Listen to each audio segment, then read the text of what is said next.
Good morning. Good Fla- morning. Good morning. Flowers are not just admired by your loved ones on Valentine's Day. Flowers brings joy to people, all sorts of people, every day. And our guest today, Beth Adams, during her work in a hospice, saw that flowers can bring a lot of joy to seniors. And when she saw beautiful floral arrangements being discarded after events, she had an idea. She said, how can we reuse these flowers after events and bring joy to so many people? And then she went on to found this organization called Petals Please. Beth, thank you very much for joining us today. Thank you very much for having me. So, Beth, why don't you tell our audience a little bit more about who are you and your work and how you bring joy to so many people with a simple thing such as flowers. Sure, I'd love to share the story of Petals Please with your audience. Petals Please was founded in July of 2019. And as you mentioned, I had previously worked in hospice. And when I worked in hospice in Kennett Square at Willow Tree Hospice, I went to a local florist and a funeral home. And I said, if you ever have any flowers that are not going to be used or going to be discarded, we'll take them, because I knew that flowers are universal in bringing joy to whomever, joy, comfort, especially at that time, patients that were receiving hospice care, and even, their family members appreciated the effort. So they would bring flowers to us, and we would put them into small vases and send them out with our nurses and aides. And the feedback was phenomenal. They were just so touched by the notion that somebody cared enough to bring them a little bouquet of flowers. And from that, when I retired from Willow Tree in the spring of 2019, I decided that I could do it on a much larger scale. So I researched and I found that there were other organizations similar to Petals Please. There's no national organization. It's not a business or a franchise or whatever, but there were similar groups across the country that had come to the same conclusion, that these beautiful floral arrangements that were ending up in the dumpster or dying on the ground at a gravesite still had life in them, and that they could really be utilized to bring joy to so many others. So I found a group up in the Scranton area, and I went up and worked with them for a couple days and found out how they were doing things and their best practices. And then I came back and I started telling friends and people that I knew that loved flowers and loved to volunteer.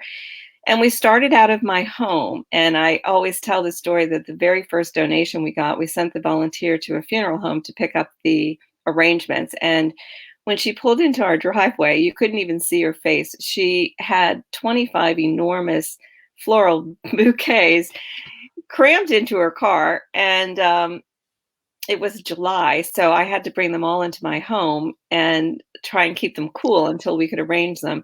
And that night, my husband woke up and he said, I can't breathe. My husband's allergic to flowers. So it was really, and I said, that's too bad. I don't have any place to put them. Take a Zyrtec and you'll feel better in the morning.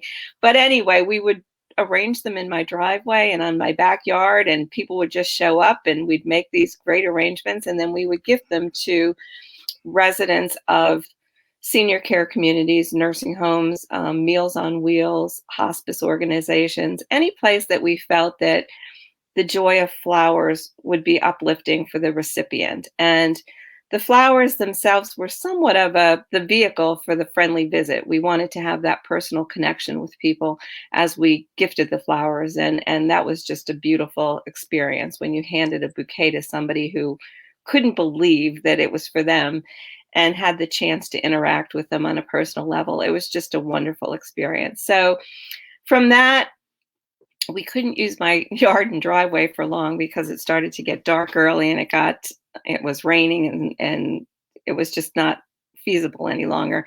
So I searched for a place to move us, and the Downingtown United Methodist Church was so generous and gave us space to use. So we have a wonderful little workshop in the Downingtown United Methodist Church, and that's where we've been operating out of, since the fall of 2019. And just to give your viewers a perspective, since our inception, we have gifted over 20,000 bouquets to folks that, just are brought to tears sometimes, and definitely smiles all the time by receiving the gift of flowers. That is amazing. You said 20,000, you brought smiles to 20,000 people. That Yeah, is yeah. amazing. I know. So you started in, this went full stream in 2019. Yes. Yes. And, and last year at the beginning of pandemic, did you find you were adversely affected like everybody was? Oh, definitely. Probably, greater than we could have anticipated. But if you think about, we depend on donated flowers. So our flowers typically come from funerals, memorial services, weddings, showers, corporate events, anytime where people would gather and have beautiful flowers as a part of their event. Once the event was over, instead of discarding them, they would donate them to Petals Please. So with the pandemic, obviously funerals were, minimized to a handful of people at most. Weddings, were on hold, and corporate events weren't occurring. So we really had limited donations of flowers. But it was really interesting to see. We got one wedding donation that was enormous, and we couldn't believe the amount of flowers that were a part of that donation.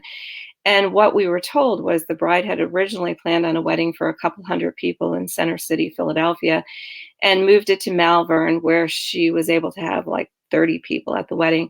But she wanted to continue supporting her florist. So she had the same amount of flowers. She just had a minimal amount of guests. And then they donated all of the flowers to us, which was incredible. Even the funerals, even though we're not getting 25 enormous arrangements, we might get 5 or 6 from a funeral.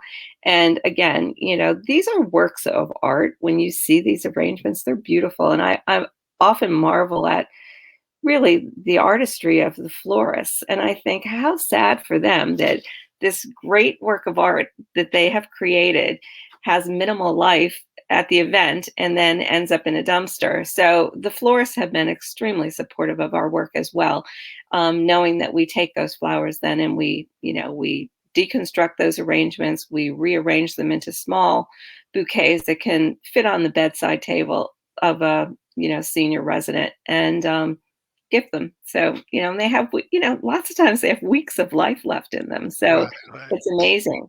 So yes, we were hard hit by the pandemic. We also work in a very small workroom. So we didn't want to put our volunteers at risk either.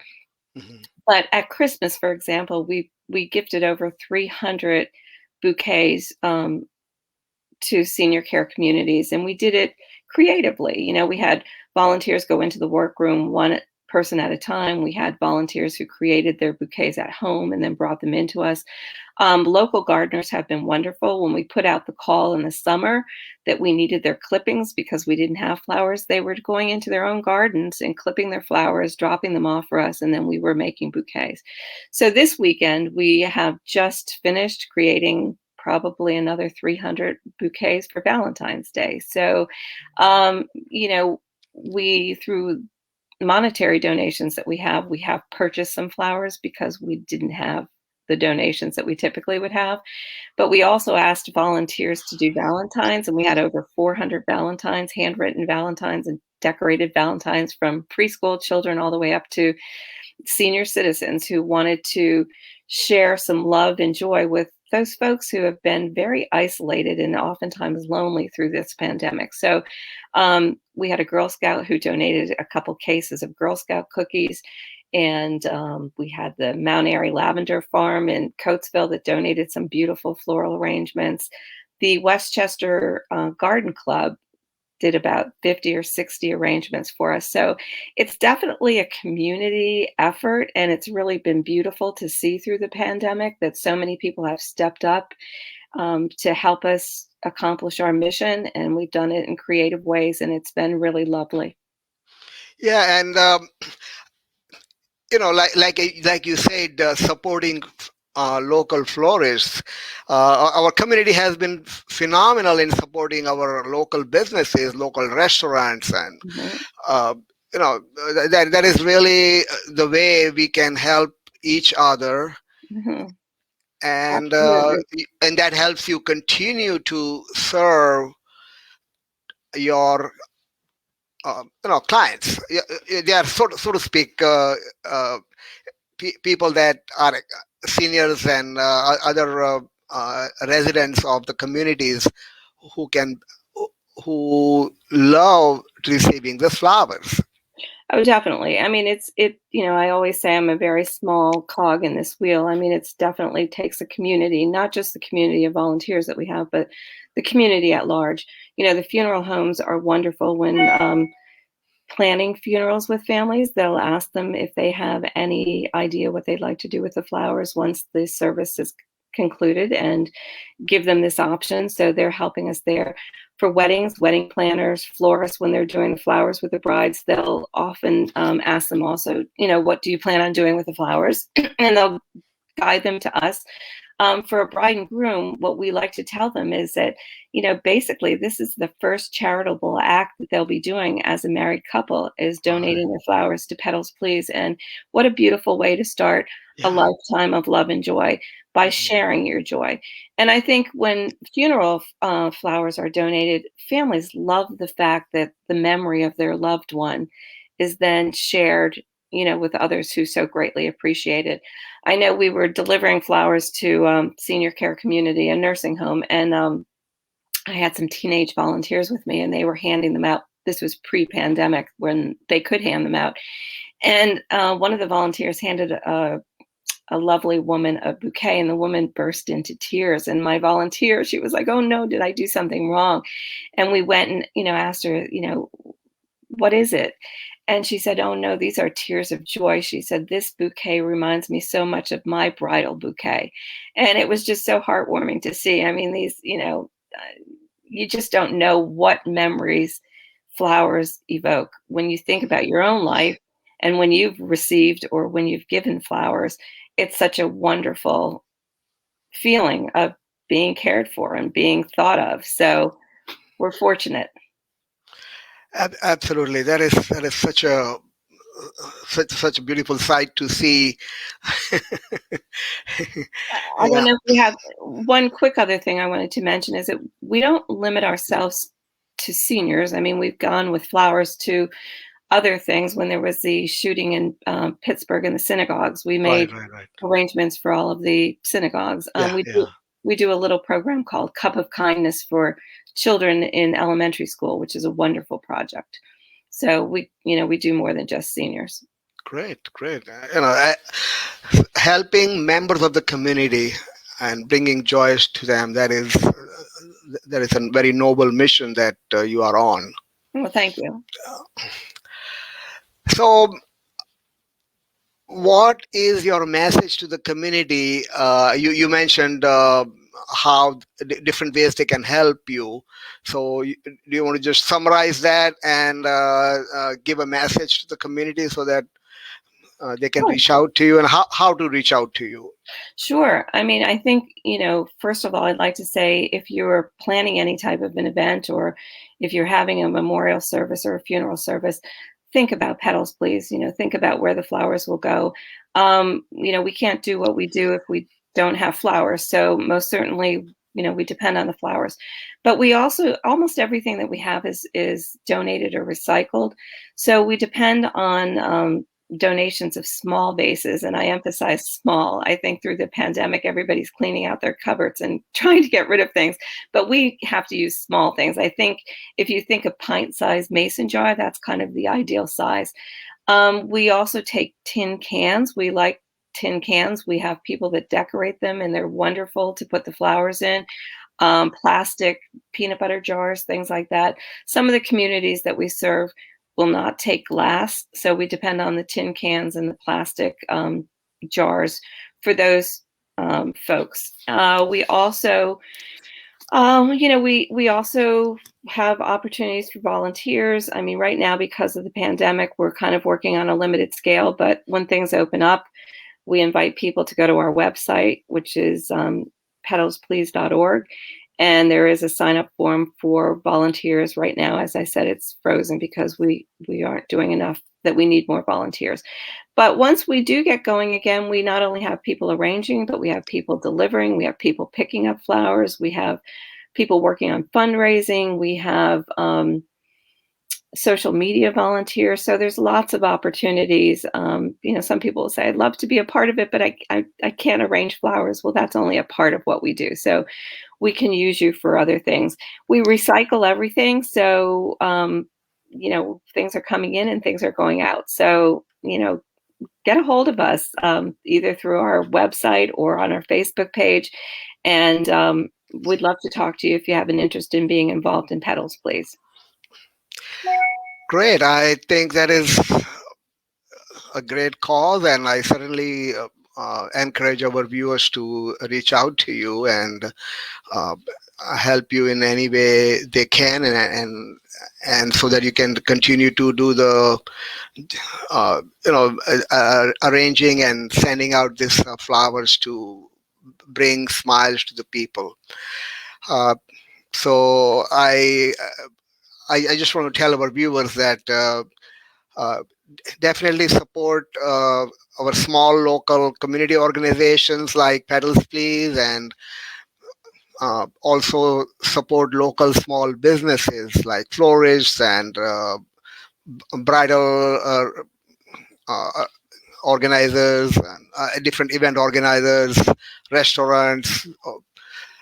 Uh, this pandemic is hurting everybody, and we just need to um, we are all in it together, and we just need to support each other. We On this weekly small biz spotlight show, we bring local personalities from community organizations like Petals Please and small businesses every Saturday at 10 o'clock. So I hope you'll continue to join us every Saturday at 10 and support organizations and small businesses.